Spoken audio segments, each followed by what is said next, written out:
আসসালামু আলাইকুম রহমতুল্লাহি ওবরাকাতু।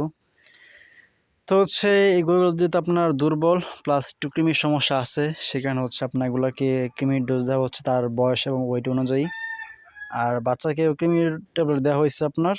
আর হচ্ছে একটা লিভার টনিক, স্কোয়ার একটা লিভাবিট, প্লাস হচ্ছে স্কোয়ারের জিঙ্ক একটা জেসাবেট বা জিসাবেট। তো হচ্ছে শীতকালে আপনার যেহেতু খড়টা হচ্ছে কাটার পর এটাকে খাওয়ানো হয়, তো নর্মালি আপনার খাবারের সাথে হচ্ছে খড়ের সাথে পানি টানি দিয়ে বসি টসি সব ফিট দিলে আশা করি যে তার গ্রোথটুকু সেটা বাড়বে। নর্মালি শীতকালে গরুর হচ্ছে আপনার ক্যালসিয়াম ভিটামিন সাপ্লিমেন্টের ঘাটতি বেশি প্রয়োজন।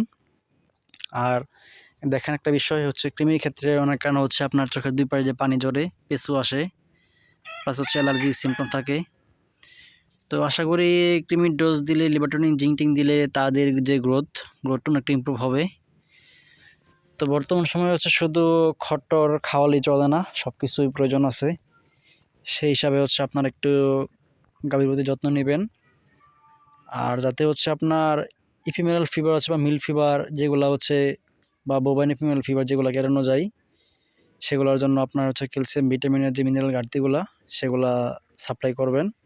আশা করি সব ক্ষেত্রে হচ্ছে গাভী এরিয়া হবে। আরেকটা বিষয় হচ্ছে মাশাআল্লাহ এটা একটা দেশি গাভী, তো হচ্ছে গাভীটি দুধ ভালো দিছে। তো হচ্ছে এটা আপনার সাইলেন্ট হিট আসে যেটা বলে চোরাই ডাক, ওই রকম।